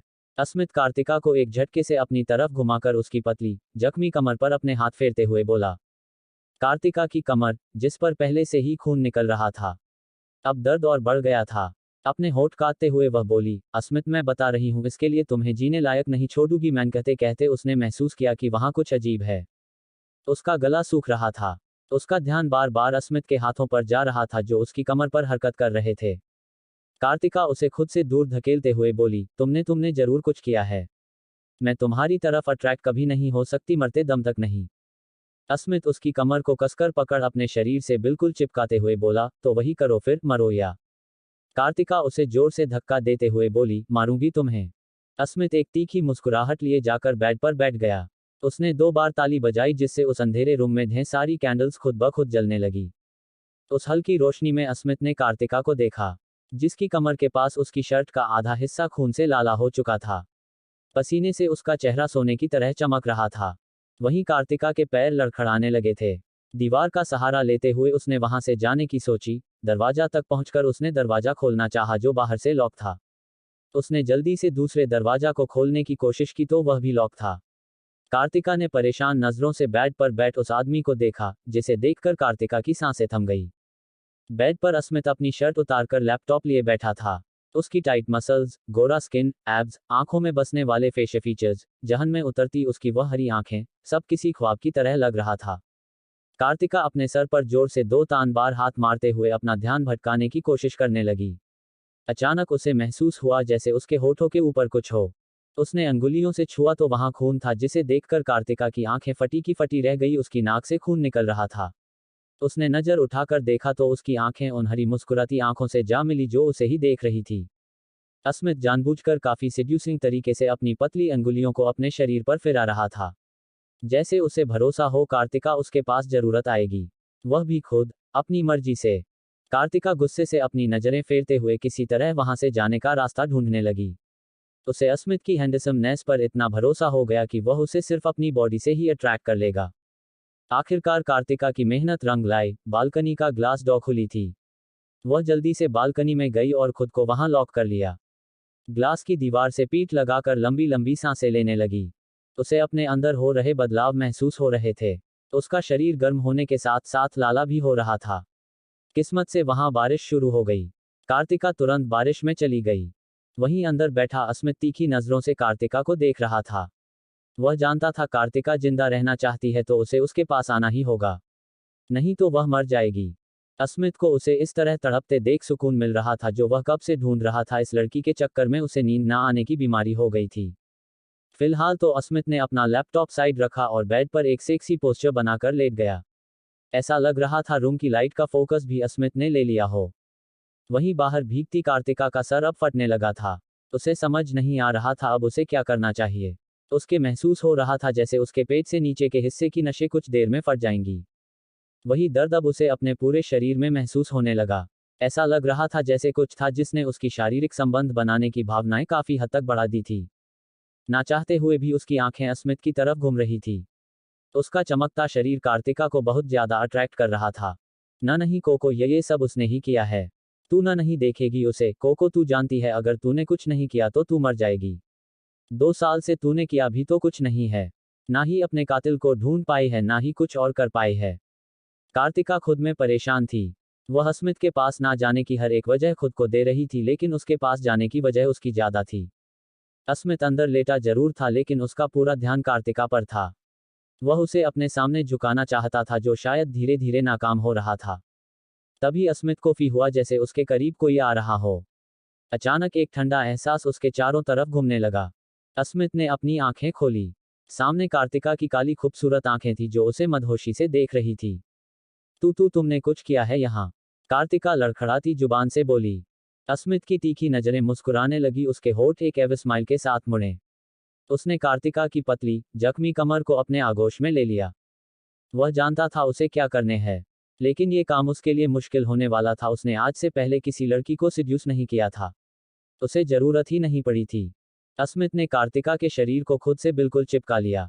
उसे कार्तिका की बॉडी की तपिश महसूस हो रही थी। कार्तिका की कमर पर ऊपर से नीचे हाथ फेराते हुए अस्मित अपनी कठोर आवाज में बोला, बीवी, तुम्हें कोई काम नहीं है मुझसे चिपकने के अलावा? आज ही आई हो, आज ही इतना क्लोज। कार्तिका अपनी जगह पर जम गई थी। अस्मित की आवाज इतने पास से उसे बेचैन कर रही थी। ऊपर से उसके हाथों का छूना उसे अंदर तक झकझोर रहा था। कार्तिका उससे दूर जाने की कोशिश करते हुए बोली, हटो हटो, मुझे नहीं आना यहाँ। तुमने यहाँ ड्रग्स स्मोक रखी है। मैं तुम्हें कभी खुद अपने करीब नहीं आने दूंगी। वह अटकते हुए बोली। अस्मित उसकी गोरी भीगी गर्दन को अपनी नाक से छूते हुए बोला, तुम्हें जो मंजूर हो। तुम्हारे मरने से मुझे रत्ती भर भी फर्क नहीं पड़ेगा, और जिंदा रहने पर तुम बस मेरी एक सेक्स टॉय बनकर रहोगी। अस्मित, तुम बहुत कमीने हो। तुम्हारी मेहनत इसके लिए मैंने बर्बाद ना की तो देख लेना। कार्तिका अपनी भावनाओं को काबू करने में नाकाम हो रही थी। अस्मित की छुअन उसे बहुत ज्यादा उत्तेजित कर रही थी। उसकी जुबान ना कर रही थी, लेकिन उसकी बॉडी जैसे अस्मित के छूने से पिघल रही थी। उसकी अंगुलियों ने अस्मित की सख्त गर्दन पर अपनी पकड़ जमाई। अस्मित के होठ कार्तिका को छूने थे। किसी भी कीमत पर वह उसके होठों की तरफ बढ़ तो अस्मित ने अपना चेहरा दूसरी तरफ घुमा लिया। कार्तिका की माथे की नसें तन गई। उसे अब गुस्सा आने लगा था। जब वह इस आदमी के इतने करीब आ गई थी तो फिर इसे क्या चाहिए? क्या वह उसके साथ सोने के लिए ये सब नहीं कर रहा था? तुम कमीने, तुम इस तरह मेरे साथ कैसे कर सकते हो? अस्मित, मैं बता रही हूं, अगर मैं जिंदा बची ना, कल का सूरज तुम्हारी जिंदगी का वाकई आखिरी सूरज होगा। कार्तिका गुस्से से दांत पीसते हुए बोली। अस्मित ने तुरंत करवट बदली और उसके ऊपर आ गया। कार्तिका का शरीर पानी से भीगा ठंड में कांप रहा था, फिर भी उसके माथे पर पसीने था। उसका शरीर ऐसा लग रहा था जैसे सारा खून उसकी नसों से उतरकर उसकी स्किन पर आ गया हो। बीवी, अगर मैं तुम्हें ऐसे ही छोड़ दूं तो? अस्मित उसकी कमर पर अपनी पकड़ कसते हुए बोला। क्या होगा, मर जाऊंगी ना? ऐशो अस्मित, जिंदा बची तो अपनी कसर पूरी जरूर करूंगी मैं, कार्तिका नफरत से बोली।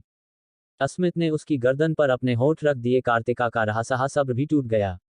ड्रग्स का असर उसके सर चढ़कर नाचने लगा। कार्तिका ने अपने हाथों से अस्मित का चेहरा ऊपर उठा और उसके होठों पर अपने होठ रख दिए। अस्मित की आंखें छोटी हो गई। उसने कार्तिका के कांपते शरीर को देखा, जो जवाब दे चुका था। अस्मित अपनी जीत पर मुस्कुराया। वह उस लड़की को अपने सामने झुकाना में कामयाब हो चुका था जिसने उसे मारने की कोशिश की थी। कोशिश नहीं, उसे लगभग मार ही दिया था। चटैन शरीर पर ठंड लगने से कार्तिका की सूजी लाल आंखों में हरकत हुई। ठंड से कांपते शरीर के साथ वह धीरे धीरे उठी। सबसे पहले उसकी आंखों ने एक डरावने चेहरे के देखा, जो अपने काले कपड़ों में सजा किसी शैतान की तरह लग रहा था। कार्तिका ने अपना सर पकड़ लिया। उसे याद आ रही थी अपने साथ हुई हर एक बात, जिससे वह डरना तो नहीं थी, पर उसका शरीर जो कार्तिक मिश्रा का था वह कांप रहा था। उसका दिल भी डर रहा था। कार्तिका ने कितनी कोशिश की थी इस शरीर को अपने हिसाब से चलाने की, पर वह इस आदमी के सामने आते ही सब धरा का धरा जाता था। सेक्स टॉय, आज से तुम यहाँ की सर्वेंट हो, तुम्हें यहाँ इतनी देर तक सोने की परमिशन नहीं है। अस्मित अपनी ठंडी आवाज में बोला। कार्तिका ने नजर उठाकर घड़ी की तरफ देखा। शाम के 4 बज रहे थे। कार्तिका ने अपनी नजरें झुका ली।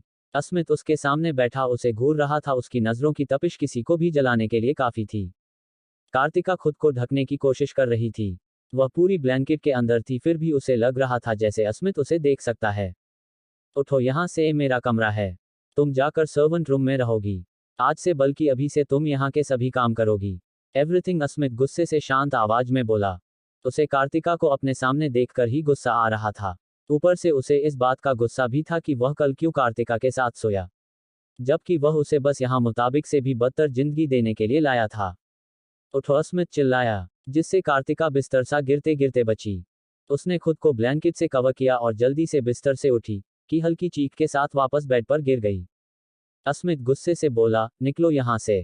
कार्तिका किसी तरह उठी और वहां से बाहर निकल गई। बाहर आते ही वह जमीन पर गिर गई। Coco, you can do this, तू सब कर सकती है, तू सब कर सकती है।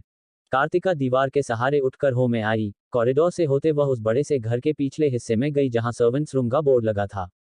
कार्तिका ने दरवाजा खोला तो वहां कोई नहीं था। ये देखकर वह तुरंत जाकर अंदर जमीन पर बिछे छोटे से बिस्तर पर लेट गई। 2 घंटे बाद कार्तिका की नींद खुली। आंखें खुलते ही उसके सामने एक अनजाना चेहरा था। अपने ब्लैंकेट में ही होने का सोचकर आर्या चिल्ला उठी। उसके चिल्लाने पर वह सामने बैठा लड़का भी चिल्लाने लगा। उसके चिल्लाने से आर्या चिल्लाकर बोली, तुम क्यों चिल्ला रहे हो? क्योंकि तुम चिल्ला रही हो, वह तुरंत बोला। कार्तिका अपना ब्लैंकेट खींचने लगी तो उसे महसूस हुआ उसके ऊपर वजन है। उसने अब जाकर ध्यान दिया कि वह पूरी ढकी हुई है। तुम कौन हो? यहां आ कैसे गई इस रेगिस्तान में? वह आदमी हैरानी से जमीन पर आलती पालती मारकर बैठते हुए बोला। कुछ कपड़े मिल सकते हैं, कुछ भी चलेगा। कार्तिका नजरें चुराते हुए बोली। उसे उस आदमी से वह गंदी वाली फीलिंग नहीं आ रही थी। मेरे पास लड़कियों के कपड़े नहीं है, वह आदमी चेहरा लटका कर बोला। अपने ही दे दो, है तो मैं वापस कर दूंगी, पक्का, कार्तिका बोली। लेकिन हमारे पास सिर्फ 4 जोड़ी कपड़े हैं, उनमें से भी आपको दे देंगे तो? वह खुद से बोला। फिर कंबल से ढकी आर्या को देखते हुए उसका दिल पसीज गया। उसने अपने कपड़े आर्या को दिए और खुद बाहर चला गया। उसके बाहर जाने के कुछ मिनट्स बाद कार्तिका भी बाहर आ गई।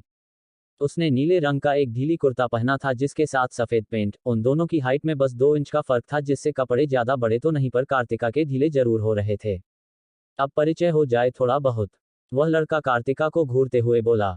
मैं कार्तिका मिश्रा, यहाँ नई नौकर हूँ। और तुम? कार्तिका बोली। वह लड़का थोड़ा हैरान था। कार्तिका समझ गई वह क्या पूछना चाहता है।